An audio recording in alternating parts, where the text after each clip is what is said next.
and welcome to the latest episode of Beyond the Book. My name is Ashley. And my name is Sarah. We created this series for families that age out of story time but are still looking for ways to use the library together. We're going to explore how a book can help us read, learn, and create together. The inspiration for this episode is a book called Infinite Hope, a Black artist's journey from World War II to peace by Ashley Bryan. Ashley Bryan is a name that you may recognize from all of the picture books that we have in our collection. Sometimes when we're studying history, it can really feel like you're memorizing a lot of dates and places and then people's names, people that seem really different and distant from you. So finding a book about a person and reading their personal story about an event in history can make the whole thing feel more relatable and interesting. For sure. In Infinite Hope, he tells the story about his life in the war. After enrolling in art school when he was 19, Ashley Bryan was drafted into the war. He served in the 502nd Port Battalion, which was a segregated unit. And they prepared for the historic invasion of France, now known as D-Day. Here's a portrait of him in uniform. And you can see some sketches that he made of his environs while they were preparing. There's part of a letter that he wrote. And I love this book because it's got these sketches and letters, and then it's got a typed version of the letter in case you're having trouble with the handwriting, but it's really the real stuff. This is actually what he did when he was overseas. The 502nd Port Battalion landed at D-Day +3. That means it was 3 days after June 6th. They were responsible for unloading the massive supply ships for the army. They had to do so while the beach was still covered with mines. And every night they slept in foxholes on the beach, which I imagine must have been terrifying. Right. During this entire experience, Ashley Bryan kept pencil and paper in his gas mask that he carried, and every chance that he got, he pulled them out and wrote letters, made sketches. Further along, when he was in France, he was able to get some tempera paints, and he actually made paintings while he was serving in the army. That is some dedication.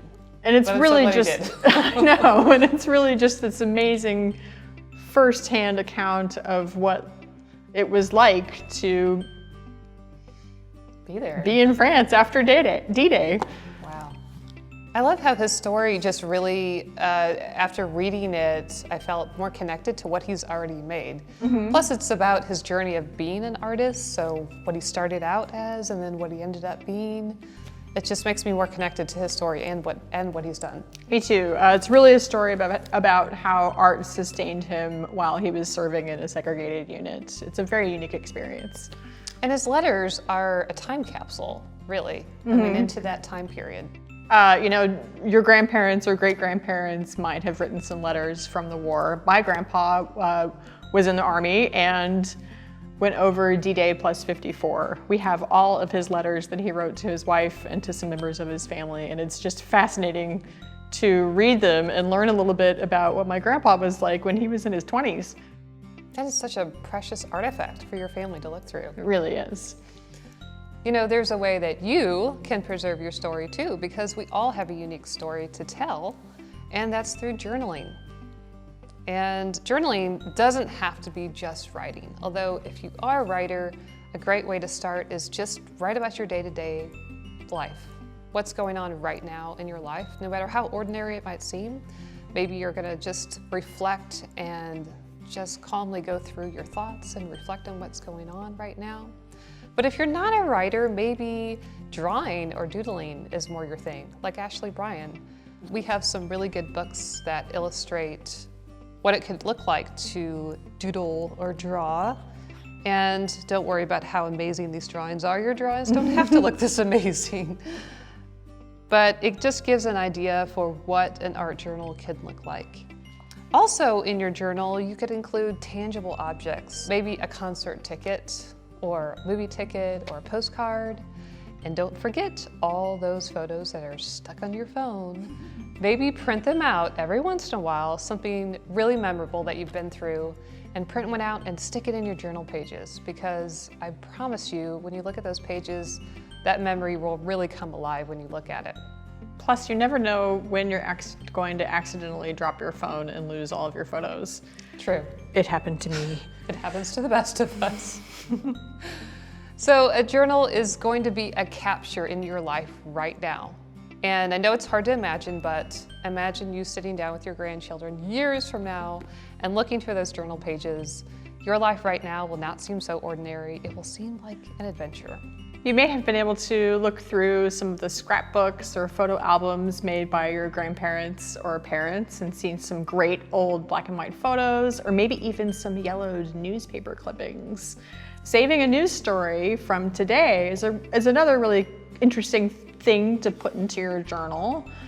Remember exactly what happened, but also looking back through old newspapers is a great way to step into history.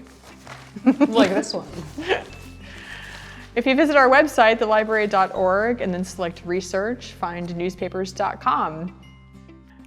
We're going to do a search for D-Day. So we've got a selection for the keyword, the date, and the place where the newspaper was published. We're just going to put in the date, June 6th, 1944. And for the location, we're going to select Missouri because that's where we are right now. And look at all of the headlines. They are all about D-Day. It was a big, big deal. Looking back through these can really make history come alive. You can read about what happened as it happened, and then you can also scroll through the newspaper pages and see what else was happening during that time.